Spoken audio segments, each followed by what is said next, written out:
hook. They thought they could break me with bulldozers. They thought tearing down my home, my sanctuary, over a handful of unpaid fees would silence me. But they didn't know who I really was or what I was capable of. When they reduced my mountain mansion to rubble, they didn't just destroy wood and stone. They awakened a storm. And by the time I was finished, their entire district didn't even exist anymore. I had built my mansion with my own hands, brick by brick, board by board. It wasn't just a house.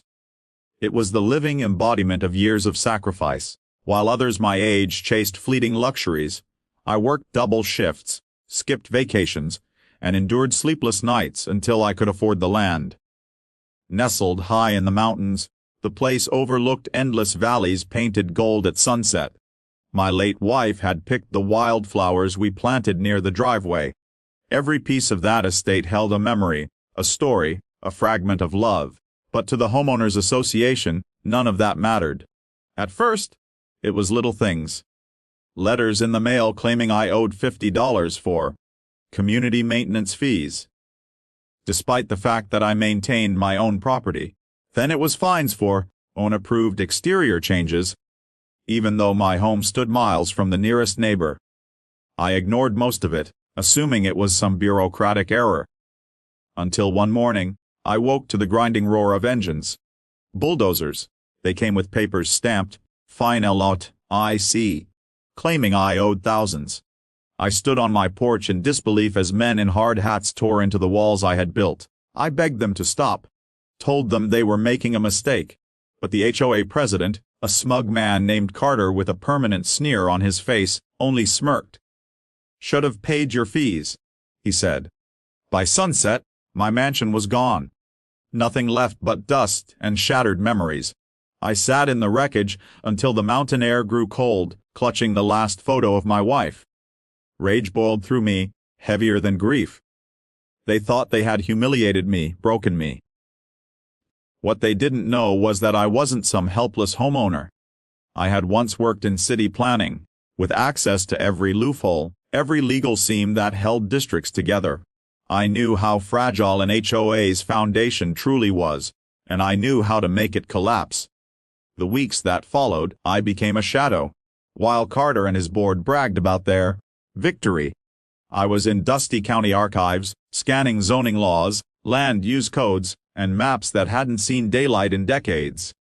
I found what I needed: a buried clause in the state charter, a relic from when the district had first been drawn.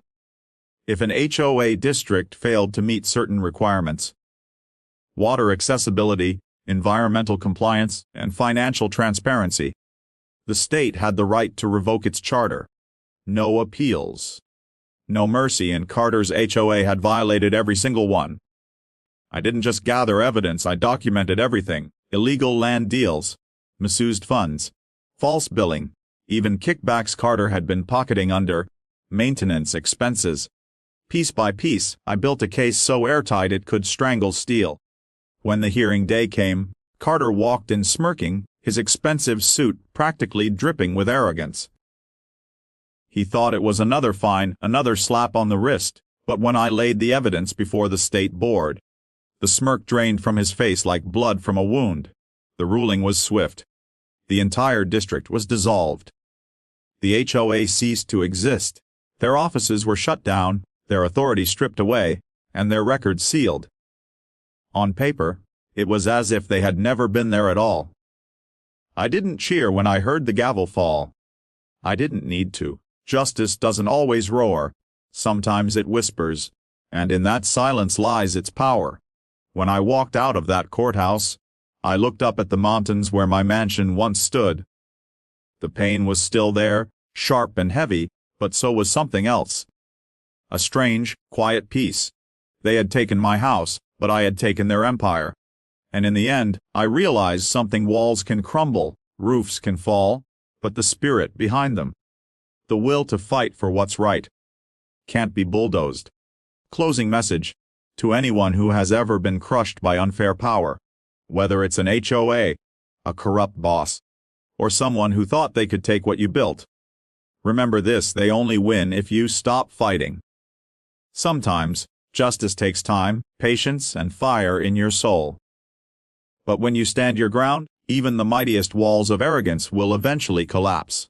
Because a house can be destroyed, but a legacy, a spirit, that lives forever.